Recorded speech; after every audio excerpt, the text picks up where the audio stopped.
Hi, this is Rebecca Kochenderfer. Welcome to Atomic Mindfulness.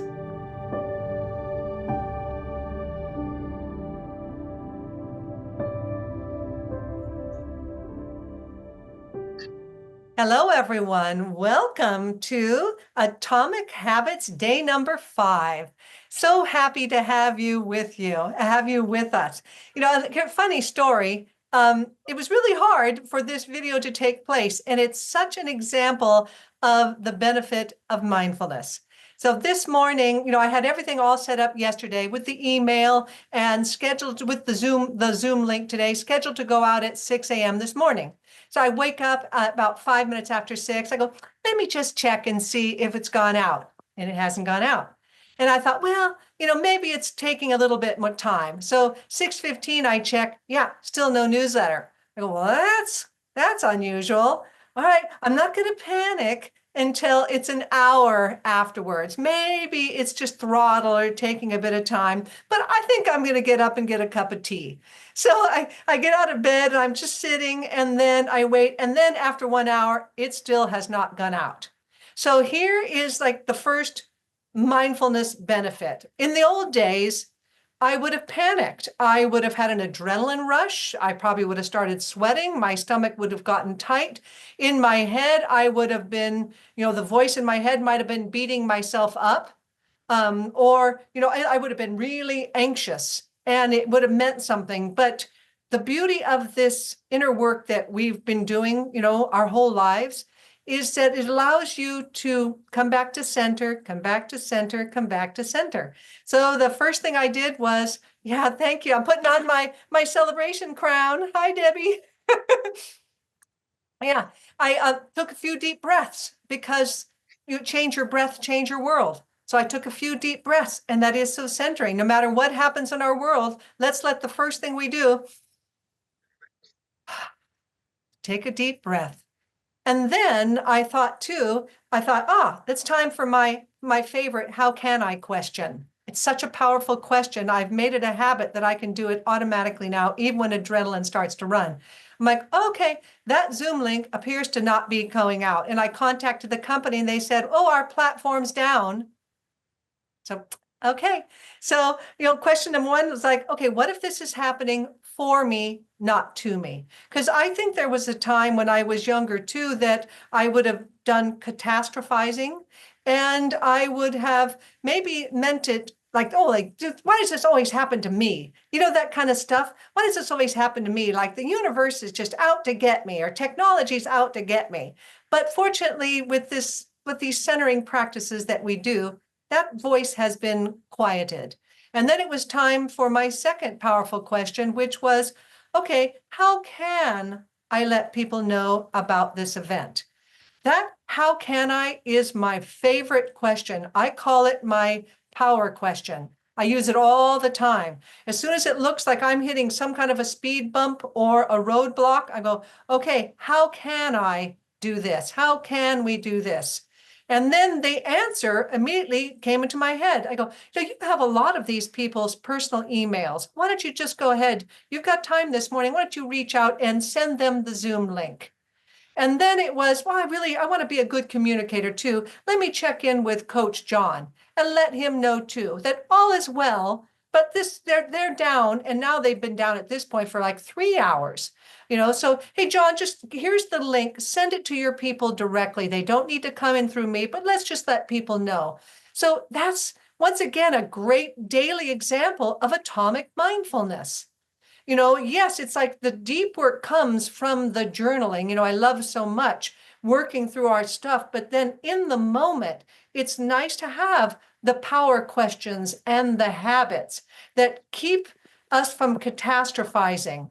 I also used the notice, name, relax, release technique because emotions were coming up. Remember, the second part of that study was that one emotion can cause 1,000 thoughts. So the idea is if you catch your emotions as they are coming up in live time, the automatic thoughts are not generated. So let me just check in. What am I feeling right now? What emotions am I experiencing right now? I'm feeling kind of amused. I was really surprised that I was feeling amused. I'm feeling amused. I'm feeling a little bit stressed. Oh, there's that amusement again, because it's technology, it's out of our control. So like peeling an onion, I just continued to notice, name, because that honors it, because we're not running from our feelings. We're not our feelings. We are the noticer of our feelings. And I think that that is the big difference maker here in life. I think that's why we become less reactive. I'm noticing this stuff going on. So that gives me a little bit of space, a little bit of distance. So I just kept naming the feelings. I'm feeling this, I'm feeling this, I'm feeling that. Eventually, the onion's pretty much peeled. Big cleansing breath, and then release. Because anytime we're doing something, it will stir the pot and bubbles will come up. And sometimes, spiritually, sometimes people consider these bubbles to be stored emotions or samskaras. And then things will happen that will hit your stuff. An emotion bubble or thought will come up. Just release it. Let it unknot from you. Take a deep breath, lean back a little bit, and let that go through. So if I ask the question, what if this is happening for me, not to me? Well, it gave me a chance to find out, oh, this thing happened. The email server went down. The technology failed, and we're still here today. So all of us, you heard the lesson from Debbie from day one. Whenever we celebrate a win like this, we put on our crown.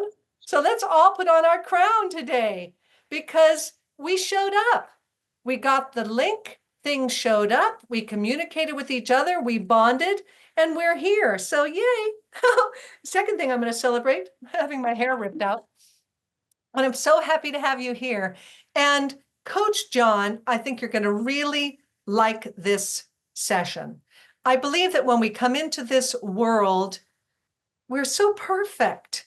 But then we start picking up lessons from culture, from our family, and they start building in us again and again. They get kind of trapped in us, and we start to believe it. And we take on these limitations, which the longer I'm here on this earth and the more experiences I'm having, I realize these limitations are not true. We believe that they are true, but they are not true.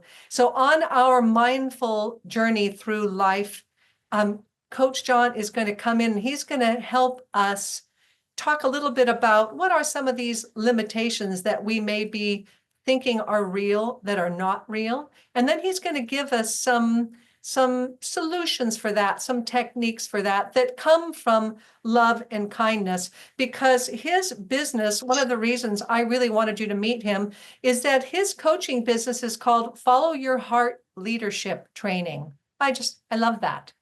And I think you're going to really like his message and his style. So Coach John Robinson, over to you. And thank you so much for being here. Thank you. And thanks for having me. And that struggle this morning that you worked through reminded me of the idea of sometimes we feel like we only have one shot or we only take one shot at things. And if we can take multiple shots, it reduces the stress on something that might otherwise feel like we can't handle it. So it's like, oh, let me get another message out there. Let me take let's do another summit. Let's plant some more things in the garden. The more we give ourselves shots at something that we want to do, the more it reduces the stress on different things we're doing in our lives. So I love that story, Rebecca. And some of the things you talked about tie into what I'm here to share today. So thank you for having me. It's probably about 12-ish years ago, I was really easily caught up in some of the stuff you were talking about, like the why me? Why is this happening to me? And will I ever get it right? And am I good enough? And those sorts of things. And then I had the pleasure and good fortune of being connected to the Awaken to Ego program by Dr. David Muchler. And so through that, I got to learn about true self versus ego self. And in the true self part, he talked about the false sense of self, the ego self, because sometimes when we hear ego, we think a certain thing like, oh, I've got this big ego to do certain things. And for Dr. Muchler's program, it's a little bit different take. It's that ego sense of self. It's that false sense of self that Rebecca was hitting on a moment ago. And conversely, the true self, for him, he talked about it in spiritual terms. So if you couldn't chat for me, when you think of a spiritual person, what comes to mind? What's a one or two words that comes to mind when you think of a spiritual person? And while that's filling up in chat, I might throw out a couple. You might think of someone that has inner peace. You might think of someone that's happy, someone that's feeling fulfilled, someone that's joyful, someone with an open heart. And every time we did this exercise with different groups, because I also got the chance not only to participate in this program as taking it, I also got trained as a facilitator. And so that's part of what I'm inspired by that program, is part of what I want to share with you today. Open-minded came through in the chat, and these are the sorts of things that came through. Someone that has the ability to live in the now, someone that's loving and kind, someone that's accepting. And whatever folks came with, infinite and eternal. Thank you, Kelly. I love that one. And those were always right. Those things that we thought of with the spiritual person. So that's, according to Dr. Muchler, our true nature, our true selves. And I was inspired by that to include in my coaching that the principle, thank you, amazing, just came through: flexible, resilient. And yes, all of those things. That, as Dr. Muchler would say, is our birthright. And I was inspired by that to include the principle in my coaching: we're born happy, we're born awesome. Not too long ago, I was working with a leadership coach expert, if you will, from Europe. And he was sharing a quote that says, when you know who you are, you know how to act. And so a key part of my coaching and working with people is, let's start with that foundational principle. We're born happy, we're born awesome. So I want you to start with that. And we mentioned crowns earlier. I don't want to forget, on this crown, I have got the words pura vida, which is a saying from Costa Rica. It translates to pure life, but it means a way of life, and it's another way of embracing the good in life. And so I wanted to share that with you, with that true self spiritual side. And so the other side, so knowing you're born happy, born awesome. And then that also led to looking at the ego side of things. What does it mean to have ego showing up? And we've named some of them.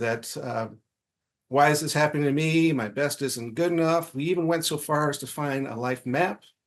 And my life map, selfish, that seems to fit into the ego side of things, the ego self. So the ego is all about protecting us through pain. This program we went through, I think, in 6 weeks, so I'll be able to just give you a taste today, but that ego self causing us pain and things like my best isn't good enough. And that turned out to be my life map. And so now I've got the opportunity, when things come up, and my wife went through it with me, both as a participant and as a facilitator. Now we're able to say, hey, what's your life map? Is what's troubling you right now connecting to your life map? Now, you haven't had the opportunity to go through the program, so I want to give you something else that can help you just right here, right now, and that's noticing. That's the key trick I learned, a key trick I learned from Dr. Muchler, to just notice in the moment what's coming up for you. Are you noticing that feeling of my best isn't good enough? Are you noticing I'm never going to make it? Why is this happening to me? And so to just take in the moment the time to notice your thoughts, notice what's coming through. And I think this works really well with Rebecca's notice, name, relax, release. So you can, if you feel like playing with it, you can notice those things. And if you notice certain emotions, you can tie into the work of Carla McLaren, where she says different emotions bring us messages, like anger brings a message about maybe boundaries are being crossed. So the simplest form is just noticing, and then you can tie in these other things. According to Dr. Muchler, in the noticing, we shrink ego consciousness. We shrink that ego self little by little. And so over time, the more we just simply notice, the more space comes through for our true self. That nature, that natural self of being open-minded, infinite, eternal, amazing, flexible, resilient, all the things that we mentioned. So I'd love to invite you to take a moment, close your eyes if you're comfortable, or have a soft gaze downward, and just see what you notice. And you don't need to try to change anything. Just pay attention and say, I notice whatever it is. I notice sadness, I notice feeling funny being on camera with my eyes closed. I notice concern about what's going to happen later today. And again, don't try to change it, just notice. So take a moment, see what you notice.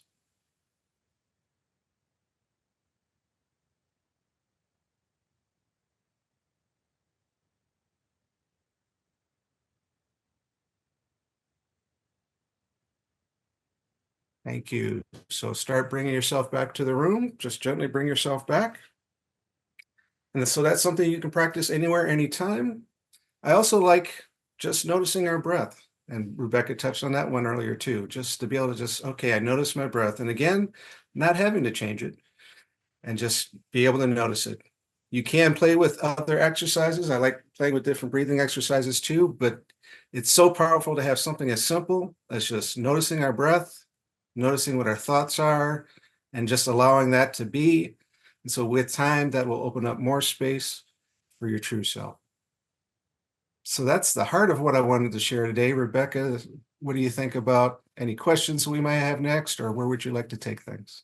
Yeah, I would like to talk some more about true self and ego mind. I think it's really important. John, have you ever heard of the 8 C's of true self? I think I have. It's been a little while though. Yeah, it comes out of family systems, which is called parts work. And I really like it. It's like sometimes we can't tell. It's hard to tell when you're in the middle of your stuff. Am I in my stuff? Am I coming from ego mind or am I coming from true self? And there are these 8 qualities, which now, of course, I'm not going to have memorized. But if maybe, John, you can look them up on a phone or something while I go through them.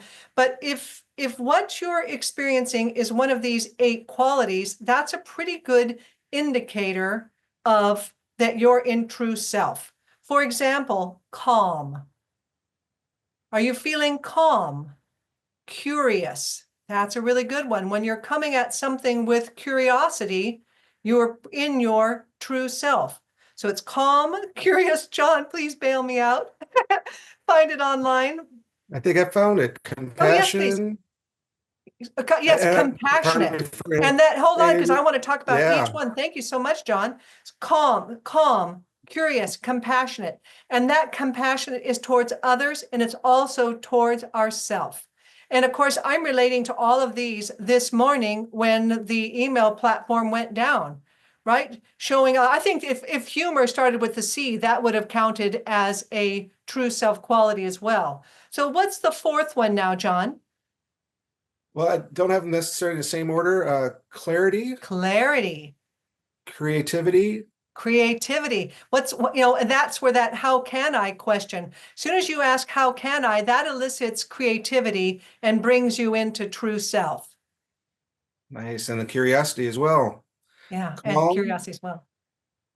confidence, Oh, courage, and yeah, connected. courage is a really good one too, isn't it? And Yes. that's when John talks about the more shots you take, the less pressure there is on perfectionism and having that one perfect shot. You just have courage again and again and again. You put out that email again and again. You make that offer again and again. You put those words on the page again and again. You show up in that relationship again and again. You take your shot again and again and again. And then that takes less pressure on having it only be one event. Yes. Did we cover all 8 or are there some more, John? I think we have them all. Compassion, curiosity, clarity, creativity, calm, confidence, courage, connectedness. Connectedness. Yeah. Connectedness, connected to self, connected to others. Did everyone get that list? I think it is so, so valuable. And this whole parts list too, raise your hand if you're familiar with parts work. It goes back to the time of Socrates and Plato. He believed that we are a composite of parts, that all of us have parts in us, especially there are little child parts in us. And those voices will come up. You're getting ready to go swimming, and there could be a part that comes up that says, "Oh, I'm afraid to go swimming." And when the idea is that when you acknowledge and embrace and love all of your parts, you're whole, you're complete. And sometimes you can even, I know it's so beautiful. It's so beautiful because sometimes we can think that we're broken, that there's something wrong with us.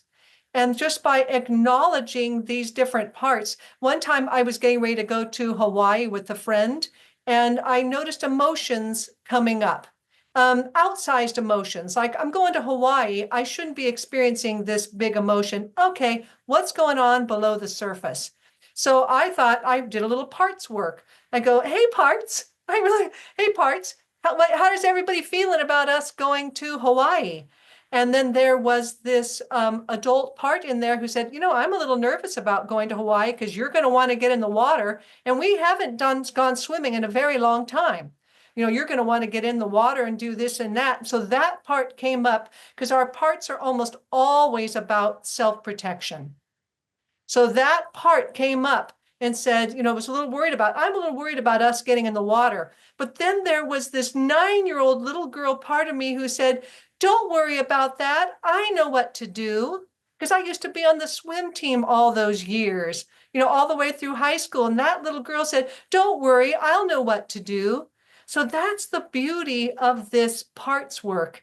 And I invite you to kind of explore that sometimes, that when you're having an outsized reaction to something, in other words, you just say, I'm having a stronger emotional reaction to this than I should be. What's going on?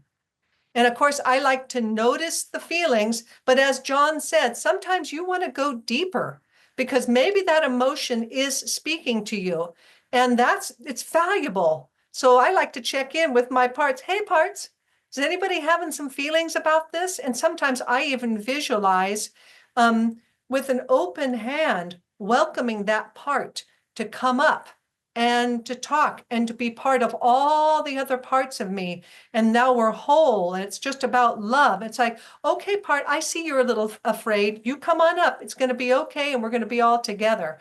But that's part of this beautiful parts work that's tied in with those 8 C's of true self. Does anyone have any questions about what we've covered? Any thoughts coming up? Hey, John, can you lead us through some, you're so very good at this, some questions that maybe people can answer in the chat that tie in with your work with this heart-based leadership? Sure. And what you were saying reminded me about a piece of the Awakening Ego program, that we're not trying to beat down ego. We do want to love it and embrace it because it's there trying to take care of us. It just does it in a way that's not very helpful. So I'm so glad you shared that piece of it. And so for what you're asking for, like maybe to guide through a little bit more about what Awakening the Ego, or sorry, my Follow Your Heart program is about. Yes, and the awake and that too. I'd like to hear more about your work. Sure. And Yeah, because that I've heard reminds me, really good things, but I haven't worked with you directly, and we have a few minutes if you wouldn't mind sharing it. I would love to. So I have a guidebook, 5 steps to stay true to yourself. Even a workbook to succeed in work and life, even if you feel you don't fit in. And that's a gift to you at leadersupportguide.com. Leadersupportguide.com. Thank you for joining my mailing list so I can send you other great ideas and resources. I give you that guide, and it's a guide to my program, the Shield Success System, which I coach people in for free at leadersupportcircle.com. It's a free Facebook group that I host, a free Facebook community that I host. And so I take people through 5 key steps in the system. One is having a vision, where I want you to have that born happy, born awesome, and find ways to weave in fun, find ways to keep learning, find ways to give back, to give a service, because those are the sorts of things that I see being as part of a good life. And something that you start your journey right now. As soon as you set that vision, you're on your journey now. It says, as opposed to some vision work is what's going to be like way off in the future. My vision work is what's the kind of journey we're setting ahead of ourselves. And then the second step is why. How will my life be better, and how will the world be better with my vision? And third, having a focus. And so what's the key thing I need to focus on right now? What's the most important thing right now or this week? And then fourth, spending some time right in the beginning of the day to do some of that important work, even if only 5 minutes, because small wins add up to big wins over time and are easier to hit than a big win, and so it can be more encouraging, as well as setting a community. And so I'm so glad you're here as part of the journaling.com community, having those key people that are in alignment with your vision around you.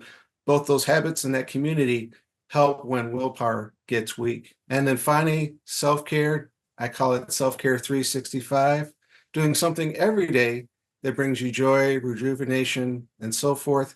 At least something right at the beginning of the day to fuel your day, and then responsibly later if you need a little pick-me-up. Is that the kind of thing you were looking for, Rebecca? Yeah. Yeah, because you're a pro, John. That was just really perfect. I really like that clarifying question. What is the key thing? Or sometimes what quiets the overwhelmed noise for me is if I could only do one thing today. What is the one thing I can do that will make the biggest difference? And I find that that really comforts me. I was very surprised to discover that the word priorities doesn't really exist. The word is priority. It's not a plural. Priority means the one thing. But we've enculturated that to become priorities.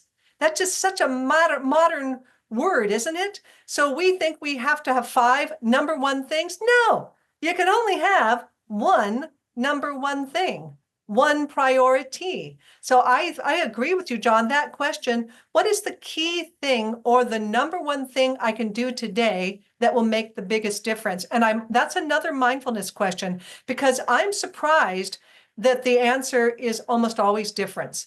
Sometimes it's, hey, put your hour in on your thesis. And sometimes it's, I think you need to take a rest. Sometimes it's go for a walk, find your smile. So the answer isn't always about productivity. I'm really surprised about that. When you really center yourself, take that breath. What is the one thing I can do today that will make the biggest difference? I think that is what we would call now a quantum question that elicits a quantum answer, something that takes you from this level up to this level. And I like the way that it's so very calming. And it keeps us off the gerbil wheel. What's that saying when you're climbing the ladder? Make sure it's leaning against the correct building.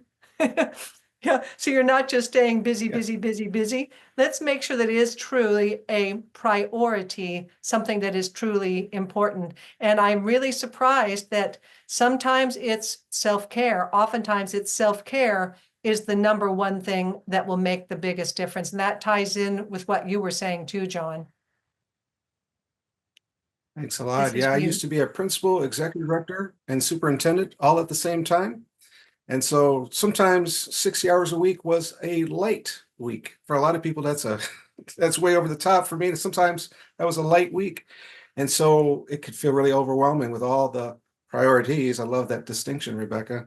And so being able to, learning to be able to focus in on the one thing that's most important and to do something about it, and to do it as early in the day as possible. So as early in the day as possible. So I have it done. I've done that one thing. I've started the day with a win, or as early in the day as possible. Yeah. And so, yeah, I found a lot of peace in that. So now, yeah, maybe there's more things on my list that didn't get done, but I got that one thing done and it feels Yeah. really good. And I like the way you were talking too about it doesn't have to be all or nothing. My dream is, my goal is to work 1 hour a day on the thesis, but just touch it.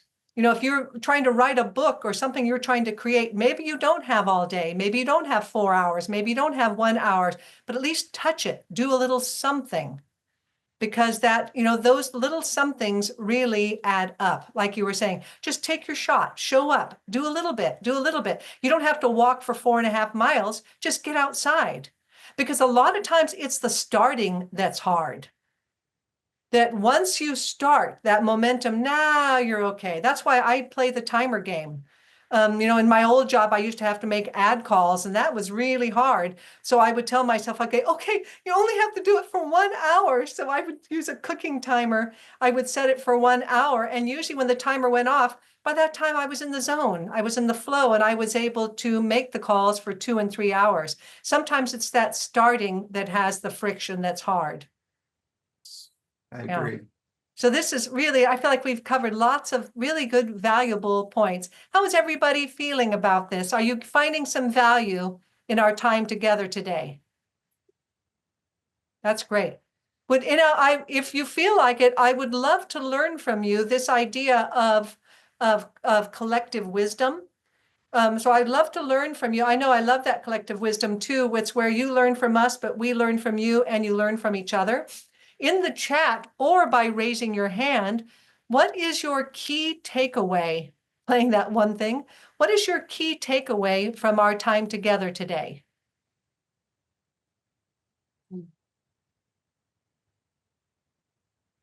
John, would you like to read those out of the chat when they come in?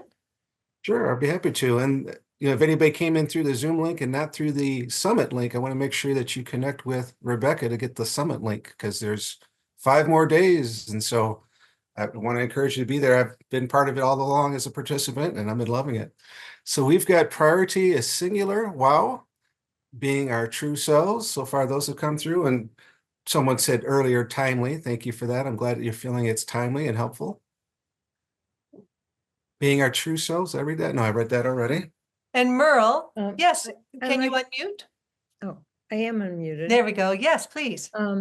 I liked what you said about if you can only do one thing, what would it be that would be the thing that makes a difference? And Yeah. I just find, I have to say this because journaling is so important to me, but so much of what Coach John has said is for me, because of journaling, I feel like I am living my best self. Yeah. Yeah. I agree too. And every time when I notice it, I go, wow, what a difference. Decades ago, I would not have been able to come from best self, which John is saying is our true self. Right. That our true self gets lost along the way. And what we're doing is we're reconnecting with that true self, who we really are. Yeah, I'm so Yeah. glad you said that, Rebecca, because that's part of the Dr. Mutcher's model in terms of the things we pick up along the way. I think you said that at the beginning. That's the parts of the ego self. I'm separate from everybody else. I don't belong.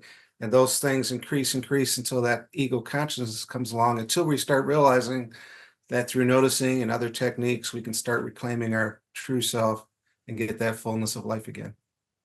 And one of my key takeaways too, John, is when you were saying that, don't hate on your ego mind. It's just trying to protect us. It's almost like it's a small child that's just trying to protect us. It has our best interest in mind. It just doesn't always go about it in a mature, healthy, or wise way. But still, maybe that's where that self-compassion comes in, even loving that ego mind part of us too. And in that way, we're whole again. We're whole again. There's nothing wrong with us. Yeah, we're whole and we're perfect the way that we are. And that is so very important.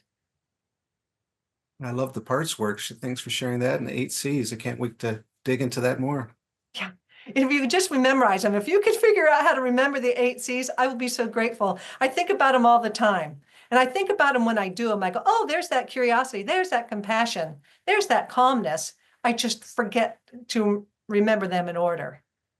Interesting. Yeah. And there's a book that I'm into, as well as a program called Certified High Performance Training. And Oh, Brandon Burchard? yeah, and I Yes. feel like there's a lot of C's in in a section of that. I don't have that list memorized either. So I can't wait to Yeah. compare those 2 lists and see how much overlap. I think it's really good too. I think that humor would be added to it too if it was a C. Because I think that is really nice too. When the feeling that was coming up for me, when I kept noticing humor, I went, oh my gosh, how great is that? How elevated is that? That I can just see the ridiculousness in the situation. Like, what are you going to do? It's out of your control. Might as well just relax and keep your sense of humor. And then ask those powerful questions. What if this is happening for me, not to me? And then how can I? I love those questions because they bring us back to true self. They bring us back to empowerment, because I think when we become reactive, we're feeling out of control, like something is happening it's happening to us. So taking that breath and then recentering, we're in control as much as one can be in control in life. That's why I like that word centered. I'm back to centered self again. I'm back to centered self. The boat is level. The seas may be rough, but I feel pretty centered in the boat. You know, I can look up and see around. I just like that feeling. Captain of our boat. Thank you everyone for being here live. I appreciate it so very much. When you show up live for our special guests, I am so incredibly grateful. Any final thoughts before we end? Just thank you. It was great. Good. Good. I'm glad you're finding value with it. John, you're the best. Oh, Thank you, everybody. thank you. Thank you, Claudia. Thank you very much. That was Yeah, and can't feel free wait. to share This- the recording with anyone who would benefit from it. I think that you know how I believe that what we're doing here these 10 days is by raising our own energy, centering ourselves, loving ourselves, and realizing how special humans are, how special we are as we go through this human experience. I just know that that energy we're sending out there, it makes a difference. And you know it is because our animals pick up on it. And if a small animal brain can pick up on our moods, a human brain certainly can. And I think that it radiates out there further than we think. I think joy is very powerful. I think calm is very powerful. Peace is very powerful. So let's keep doing it now for this 10 days. We are agents of peace and joy and happiness going out into the world. So thank you for all of us doing this together. Beautiful. Okay, Thank you. bye. John, would you stay on after this so I can get a screenshot of us? Sure. Oh, good. John, can you hit a screenshot? Do you know how to do that on yours? Yeah, just a moment.